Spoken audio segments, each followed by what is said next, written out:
শুভ সকাল বন্ধুরা, কেমন আছো সবাই? আশা করি সবাই ভালো আছো, সুস্থ আছো, আমরাও ভালো আছি। দিয়ে কয়েকটা বাসন মেজে ধুয়ে নিয়ে এসে, কয়েকটা বলতে এই আমার রান্নাঘরের বাসনগুলো মাজা হয়েছে, আর হাঁড়ি কড়াই এগুলো এখনো মাজা হয়নি। তো জুইকে ওই ছাতু ছিল, ছাতু বানিয়ে মানে জল দিয়ে ভিজিয়ে গুলিয়ে খাওয়াই দিলাম, আর আমিও একটু খেয়ে নিলাম। বাবা বাজারে গিয়েছে, সকালবেলা উঠে দেখি তো বাজার থেকে আসলে বাবাকেও খেতে বলবো চালের গুঁড়া।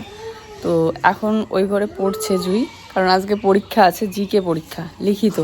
এইবার প্রথম জিকে লিখিত হচ্ছে, এর আগে মৌখিক হয়েছিল। তো ওকে বললাম একটু লেখাতে, ওই ঘরটা ঝাড়ু দেওয়া হয়েছে, এমনিতে মোছা হয়নি। তারপরে যাব হচ্ছে স্নান করতে, দেখাচ্ছি। কি কি কি কিনেছে? সাইকেল কিনে দেবো, আগে সুন্দর করে পরীক্ষা দাও। হ্যাঁ লেখো। এখনো শরীরটা একটু ঠিক আছে। বাবা বল আমাকে একবারে সাইকেল কিনে দিয়ে দেয়। জানো যেখানে আমার ঠাম্মির সঙ্গে আমি সাইকেল শোনো, গল্প না শোনো, গল্প না পড়ো। সাকাই বেরিয়ে গেছিলাম, সেই বাচ্চাটা সাইকেল কিনছে। ঠিক আছে, আমি তোমাকে কিনে দেবো পরীক্ষা শেষ হলে। নাও আগে লেখো। ওই যে কি সুন্দর করে আজকে স্কুল থেকে এসেই ভয়েস দিতে বসলাম, ওইদিকে এত পরিমাণে ঘুম পাচ্ছে, একদম ঘুমিয়ে পড়েছি। তারপরে চটকে চটকে উঠছিলাম, কারণ দুপুরবেলাকার ঘুমটা না একদমই মানে ঠিকঠাক হয় না। যতই গভীর ঘুমিয়ে যাও না কেন, ওই সবার কথাগুলো কেন জানি না কানে আসে, আর দুপুরবেলা চারিদিকে শব্দ হয় বাসনপত্রের, তো ঘুমটা হয় না আর কি, যেহেতু বাড়িগুলো খুবই ঘন। তারপরে উঠে এই যে সবে ভয়েস দিতে বসলাম, তাই আজকেও ভিডিওটা দেরি হয়ে গেল, ইদানিং টাইম মতো দিতেই পাচ্ছি না। আর মাত্র 2 দিন, তারপরে জুয়ের পরীক্ষা একদমই শেষ। যাই হোক, এদিকে সকালবেলা উঠে আমি ঝাড়ুটা দিয়ে নিচ্ছিলাম। রোজ স্কুলে যেতেও এতটা দেরি হয়ে যাচ্ছে যে মানে 11টাও বাজে, এদিকে কারেক্ট মানে বসিয়েও দিয়ে বাইরে বেরোই, তাতেই ওদিকে বেল পড়ে যায়, মানে পরীক্ষা শুরুই হয়ে যায়। তাই আজ ভাবলাম যে অনেক কিছু শেয়ার করব না, ভিডিও করা বাদ দিয়ে যে কাজগুলো করছিলাম, তো এই জন্য আজকের ভিডিওটাও ছোট, অনেকটা বড় করতে পারিনি। আর এই জন্য কিন্তু আজকে একটু মানে টাইম মতো যেতে পেরেছি আর কি। তবে স্কুলে যাওয়ার জন্য যখন রেডি হচ্ছিলাম, তখন হঠাৎ করে দাদা আসলো, আর দাদার কাছ থেকে একটা কথা শুনলাম, যেটা কি না শুনে ভীষণ খারাপ লাগতেছিল। আমার যে বাবা আছে, যেই বাবার বাড়িতে আমি যাই সব সময়, দেখো তোমরা, তো বাবার নাকি স্ট্রোক করেছে 4 দিন আগে। আমি খবর পর্যন্ত পাইনি। আসলে দাদা মানে এতটা তাড়াহুড়োতে ছিল যে খবর দেয়নি, একাই যেহেতু মানে হসপিটালে নিয়ে যাওয়া থেকে শুরু করে। স্ট্রোক করেছিল হঠাৎ করেই নাকি। তো আমি আজকে মাত্র শুনলাম, আজকে যখন স্কুলে যাচ্ছিলাম তখন। তবুও 4 দিন আগে হয়েছে শুনলে হয়তো সাথে সাথে যেতাম, কিন্তু যেহেতু জানি না, আর এই 4 দিন পরে দাদা বাড়িতে আসলো বলেই দাদার কাছ থেকে জানতে পারলাম। একটা ফোন করলেও হতো, দাদা আবার ফোনও করেনি। আর দাদা বলছিল ওই সময় আমার মাথা একদমই কাজ করছিল না, কি করব কি না করব। তারপরে মানে ওই কয়েকটা দিন তো হাসপাতালেই কেটে গেল, এরকম একটা ব্যাপার। তারপরে জুয়ের বাবাও তো শুনে অবাক, রীতিমতো বলছে কালকেই না আমি বাজারে দেখলাম, বাবাকে কথা বললাম, আর বাজারে তো দেখি তো এই এখন আর কি মানে ঠিক আছে। আর বাবার সাথে আবার আমার যে শ্বশুর বাবারও দেখা হয়েছিল বাজারে, জুয়ের বাবারও দেখা হয়েছিল, কিন্তু বাবা আবার বলেইনি স্ট্রোক করার কথাটা, তো এই জন্য জানতেও পারি। বাবাই যে লাউটা কেটে দিচ্ছে, লাউ এখন তো বানাবো না, স্কুল থেকে আসার পর বানাবো। আর এদিকে আমার সকালবেলাকার কাজগুলো কমপ্লিট। তো রান্নাটা হয়ে গেলে জুইকে খাওয়াই দেবো। আজ প্রথমে ভাত না বসিয়ে ডালটাই বসিয়ে দিয়েছি। হ্যাঁ ঠিক আছে, দেখবে রোজ রোজ কেন ডাল করি। আসলে সকালবেলাটা আমি বুঝতে পারি না যে কি সবজিটা এত তাড়াহুড়ো করে কম সময়ের মধ্যে বানাবো। তো আর অন্য কিছু সবজি বানাতে গেলে একটু সময় নিয়ে বানাতে হয়। তার উপরে হচ্ছে এদিকে সকালবেলার বাসি কাজগুলো করতে করতে সময় এতটা বেরিয়ে যায় যে মানে 9টা সাড়ে 9টায় মানে বেজে যায় আর কি। তো এই জন্য আজকে এই যে আগে ডালটা বসিয়ে দিয়েছি, ডালটা হয়ে গেলে তারপরে ভাতটা বসিয়ে দেবো। 9:30 কিন্তু বাজে, দেখো হাতে টাইম একদমই নেই। আবার খাওয়া দাওয়া আর অন্য কিছু সবজি হলে জুইও খেতে মানে খাওয়াতে গেলে ওকে অনেকটা সময় লাগে। তো এই জন্য ডাল দিয়ে হলে তাড়াতাড়ি খায়, ডালটা যেহেতু ও পছন্দ করে। চলো খুন্তিটা কই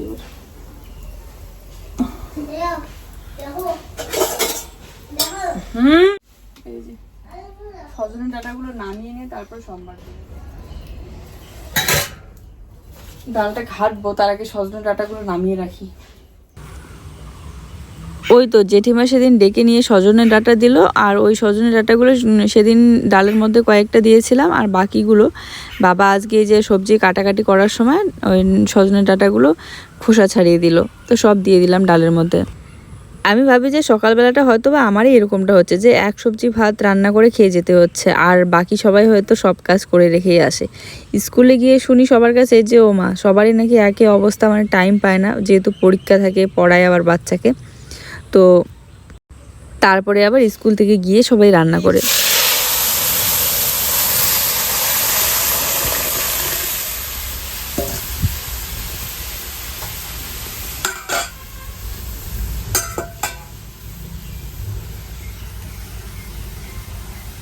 ডালটা নামিয়ে রেখে এখানে ভাতটা বসিয়ে দিলাম। চলো, রান্নাঘরের অবস্থা খুব খারাপ, মোছামুছি করারও সময় নেই। এই যে ডালটা ঢেকে রাখলাম, আর লাউটা এখানে কাটা আছে, এসে আমি লাউটা বানাবো। একটা দোকানে আসলো, দেখতে আসলাম, ওদিকে চলে গেল ওই যে মানে সুতি শাড়ির বদলে। তো স্কুলে যাওয়ার সময়ও কিছু শেয়ার করতে পারিনি, একদম তাড়াহুড়ো করে চলে গেলাম। আর এই যে এখন বাজে 1টা, 12:30টার দিকে পরীক্ষা শেষ হয়, তো আসতে ওই যে একটু 12 ভাজা নিলাম। তো বাড়িতে এসে 3 জনে মিলে খেলাম, বাবা তো বাড়িতে নেই, কোথায় বা গিয়েছে, এসেই দেখি। খেয়ে ঠেয়ে কলের পরে কয়েকটা বাসন রেখে গিয়েছিলাম, খাওয়া দাওয়ার পর তাড়াহুড়ো করে আর সময় থাকে না মাজা ধোয়া করার, মানে এটো বাসনটা যে ধুয়ে রাখবো, কলের পরেই রেখে গিয়েছিলাম। এই যে এসে এখন মাজা ধোয়া করলাম, জামা কাপড় ভিজিয়ে রেখে দিয়ে গিয়েছিলাম, এগুলো ধুইলাম, মেলে দিয়ে আসি। এখন নাইটিটাই আবার ভিজে গেল। তারপরে আবার আমাকে সবজি বানাতে হবে, লাউ বানাবো আর আলু ভাজা করব। জিনিস দেখো, এখানকার ভেন্ডি গাছগুলোতে ভেন্ডির ফল ধরেছে, এই যে ভেন্ডি হচ্ছে।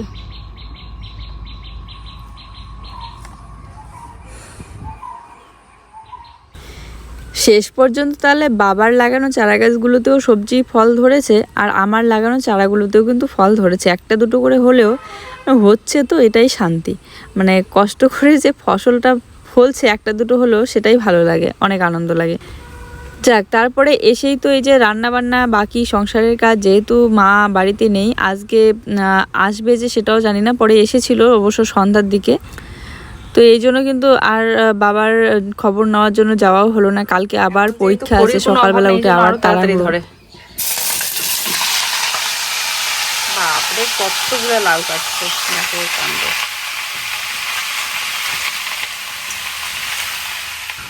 তো এত খারাপ লাগছিল যে দাদাকে আমি বারবার বলছিলাম তুই একবার তো ফোন করতে পারতিস, একবার ফোন করলে অন্তত ছুটে যেতাম। আর হাসপাতালে ছিল কয়েকদিন, আমি জানতেও পারিনি, অথচ এই জন্যই আরো বেশি খারাপ লাগছিল। ওই যে বাবা এখানে নদী থেকে নিয়ে এসেছে মাছ ধরে, ষাটি মাছ আছে, কাঁকড়া, তারপরে ষাটি মাছ বললাম কারণ ল্যাটা মাছকে আমরা ষাটি মাছই বলি। এই যে এটা হচ্ছে ল্যাটা মাছ, কাঁকড়া, চিংড়ি মাছও আছে একটা দুইটা। নদীর মাছগুলো বেশ ভালো লাগে খেতে। এখানে এই যে সর্ষেটা বেটে নিলাম, মাছটা এখন বাছতে তো সময় লাগবে। বললাম না, বাড়িতে এসেই দেখি যে শ্বশুর বাবা বাড়িতে নেই, কোথায় যেন গিয়েছে। পরে আবার জুয়ের বাবা গিয়েছিল নদীতে স্নান করতে, গিয়ে দেখে যে বাবা জাল নিয়ে নদীতে নেমেছে মাছ ধরতে। এই মাছগুলো এই যে নদী থেকে ধরে নিয়ে আসলো। যাক, অনেক দিন ধরে নদীর টাটকা মাছ খাওয়া হয় না, ভেজে একটা দুটো করে সবাই মিলে খাবো। সবে মাছগুলো বড় হচ্ছেই আর কি।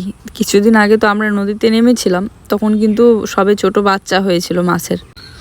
আর এই ঘরে রান্না করতে কী যে পরিমাণে গরম লাগছে, জালটা দেখো, জালটা দেখলেই বোঝা যায়, মানে উনুনের মুখটা এতটাই খোলা যে আঁচটা পুরোটাই এসে একদম মুখের মধ্যে, হাতের মধ্যে লাগে। আজ হাতে সময় আছে বলতে কি এডিট করাটা একটু দেরি হবে, কিন্তু যেহেতু লাউটা বানাবো একটু মনের মতো করেই সুন্দর করে বানাবো বলে সব মশলা কিন্তু আমি বেটে নিয়েছি। আর তার সাথে ওই যে আমার ভুট্টা ক্ষেতের মাঝখানে যে সর্ষে গাছ হয়েছিল কয়েকটা, সেখান থেকে সর্ষেটা এনে রেখে দিয়েছিলাম, সেই সর্ষেটা দিয়ে আজকে কিন্তু সর্ষে বাটা করে লাউয়ের মধ্যে দেব। কাল বাবা বলছিল যে লাউ নাকি বাসি করলে ভালো লাগে না খেতে, মানে গোটা লাউটা যদি তুমি একদিন রেখে দাও তাহলে নাকি স্বাদটা নষ্ট হয়ে যায়। আমি বললাম এরকমটা কিছুই না, ভালোভাবে রান্না করলে ভালোই লাগে।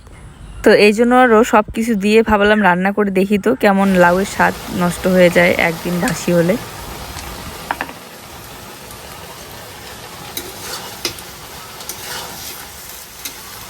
সর্ষে বাটাটা দিয়ে দিলাম লাউয়ের মধ্যে।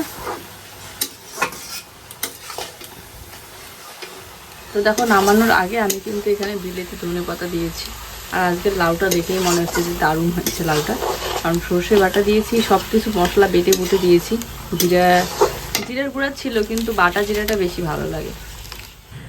রসুন দিয়েছি, পেঁয়াজ দিয়েছি, কাঁচা লঙ্কা দিয়েছি, আর ফোড়নে একটুখানি জিরা আর শুকনো লঙ্কা দিয়েছিলাম। আর লাউয়ে তো বড়ি দিলে ভালো লাগে, তবে বড়িটা আমরা খাই না, বেশি একটা খাই না বলতে কি নেই আর কি, বাড়ন্ত বানানো হয় না, বাজারে কিনতে পাওয়া যায় কি না জানি না, তবে খেয়েছি আমি, বেশ ভালোই লাগে। দেখো আমি যে কথাগুলো বলি যে জুঁইয়ের জ্বর হলে এটা খাওয়া যায় না সেটা খাওয়া যায় না, এটা কিন্তু সেই ছোটোবেলা থেকে এখনও পর্যন্ত শুনে আসি।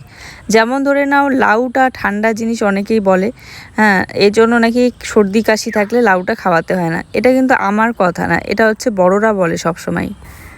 আর এই যে অনেকেই কমেন্ট করে বলে যে কোন ডাক্তার বলেছে যে কাশি হলে ডিম খাওয়াতে হয় না। দেখো আমি 2টা ডাক্তার দেখিয়েছি, একটা কোচবিহারের বড় নামকরা ডাক্তার, আর হচ্ছে মাথা ভাঙার ডাক্তার বিশ্বজিৎ সাহা। সব ডাক্তারই কিন্তু তাই বলে যে যে কদিন আর কি কাশিটা থাকবে সেই কদিন তুমি ডিম খাওয়াবে না, কেক খাওয়াবে না, এবং গরুর দুধ। কাশি কমে গেলে তারপরে সব কিছুই খাওয়ানো যায়। তো আমি কিন্তু তাই করি, সব কিছু কিন্তু দেই। মানুষের মুখের কথা শুনবো না ডাক্তারের কথা শুনবো, বলো তো? খাইতে বসেছে, এখানেও তো গরম জল বেশি একটা নেই। তো রান্না করলাম এই যে এখানে লাউয়ের সবজি, সর্ষে বাটা দিয়ে লাউ, আর এখানে হচ্ছে নদীর একদম তাজা তাজা মাছ ভাজা। মাছের ভাজাটার খুব সুন্দর একটা সেন্ট বেরিয়েছে। আর সকালবেলা করেছিলাম ডাল সজনে ডাঁটা দিয়ে। এই হচ্ছে আমাদের দুপুরবেলার খাওয়া দাওয়া। আর যেখানে কিনা আমি জানি বা ডাক্তার বলে যে এই জিনিসগুলো খাওয়ানো যাবে না, সেখানে আমি ইচ্ছে করে কি করে ওই জিনিসগুলো খাওয়াই, যদি পরে বেশি হয়ে যায় তখন কি হয়, পরে তো আমারই সমস্যায় ভুগতে হয়, তাই না? তো কয়েকটা দিন বেঁচে খেলে আমার মনে হয় না কিছু সমস্যা হবে। আর ওকে দেখে মনে হয় যে ওর বড় কোনো হয়তো রোগ আছে, সেরকমটা কিছুই না। আমি সব কিছু টেস্ট করিয়েছি এর আগে, যতবার ডাক্তার দেখিয়েছি, ব্লাড টেস্ট থেকে শুরু করে সব কিছুই। তো ডাক্তার ওই একটাই কথা বলে যে ওর নিউমোনিয়া আছে, আর এই নিউমোনিয়াটা 5 বছর বড় হলে নাকি তখন নাকি হয়তো কমতেও পারে আবার নাও কমতে পারে, এরকমটা বলেছে ডাক্তার। তবে বেশিরভাগ চান্স আছে কমে যাওয়ার, মানে ঠিক হয়ে যাওয়ার। সরি, রাতের বললাম, দুপুরবেলাকার আবার সবজি আছে, ওই ডাল আছে একটুখানি, আর লাউয়ের সবজিটা আছে। তো এই জন্য মাছটার ঝোল টোল বানাবো না, এমনিতেই ভাজা করবো।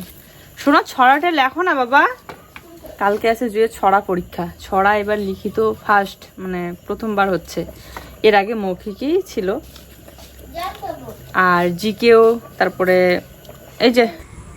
এই যে একটু আগে সবে সন্ধ্যা দেওয়া হলো, তখনই কিন্তু মা চলে এসেছে বাড়িতে। এদিকে আসো, এই দেখো, রাতে কেউ শাড়ি পরে খেলে নাকি? তুমি যে রাতেও শাড়ি পরছো, তোমাকে না বললাম ছড়া লিখতে, যাও ছড়া লেখো। এই শোনা, চলো ভাতটা হচ্ছে, বাইরের উনুনেই বসিয়ে দিলাম। আর জুয়ের পাপা আবার ভুট্টা ভেজেছিল সন্ধ্যাবেলাটা, ভুট্টা ভেজে খেয়ে চলে গিয়েছে বাজারে। তো রাতে তো ওই আর কি মাছ নিয়ে এসেছিলো, মাছের ভাজা করেছিলাম আর ভাত করেছিলাম, কারণ দুপুরবেলা সবজিটা ছিলই। তো পরে আর ভিডিও করা হয়নি, জানি না কেন, ভালোই লাগছিল না। তো চলো আজকের ভিডিওটা এই পর্যন্তই। সবাই ভালো থেকো, দেখা হচ্ছে নতুন ভিডিওর সাথে। আর আমি এখানে বসে যে এডিট করলাম, আর খুব ঘুম পাচ্ছিল খুব। আর ওইভাবে যদি ঘুম পাওয়ার পর ঘুমটা ভেঙে যায় না, চটকে চটকে ওঠা হয়, একটা মানে চাপ থাকে যে আমাকে তো এই কাজটা করতে হবে, তাড়াতাড়ি উঠি। আবার এদিকে চোখগুলো টেনে ধরে, তো ওরকম করে না পরে প্রচণ্ড মাথা ব্যথা হয়। তো সেটাই হচ্ছে, আমার মাথাটা হালকা হালকা ব্যথা করছে। চলো সবাই ভালো থেকো, দেখা হচ্ছে নতুন ভিডিওর সাথে, টাটা।